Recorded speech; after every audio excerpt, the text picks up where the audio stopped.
I think understanding Aboriginal people, how we live traditionally, was really important. You know, a lot of the anthropologists and early writers said that we were nomadic people, and that's not entirely true, because on the coastal areas there was an abundance of food, so people didn't need to move. In the centre and in more arid areas we moved a little bit more, but we weren't constantly on the move. If there was a shortage of supplies, we'd move, and we'd stay there for a while. We wouldn't take all the bush tucker or all the water. When supplies got down, we'd move to another area. If there was a waterhole, we would never camp right next to the waterhole. We'd camp some distance from the waterhole, because the waterhole had to be accessible to other people and other language groups, and animals need to drink. And I guess that looks at population, because some of the early writers said there couldn't have been that many Aboriginal people living in Australia because you didn't cultivate the land. But we did cultivate the land, but in a more natural way.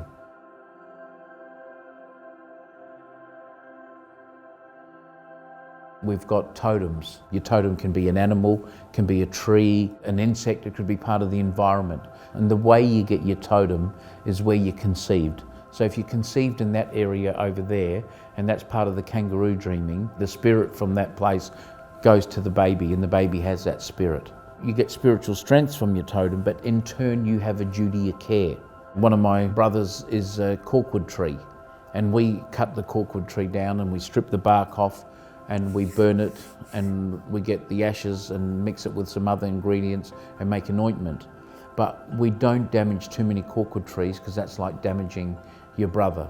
So you've got a true system where everything sits on that same level. We didn't have that ownership, so you didn't have greed, and everything and everyone was connected. I can remember, you know, learning about Egypt and the pyramids and the contribution different European countries have made towards education. But Aboriginal people have survived. There's evidence of 1, maybe 2, 3 ice ages. So to be around for such a long time can perfect a worldview and live in harmony with the land.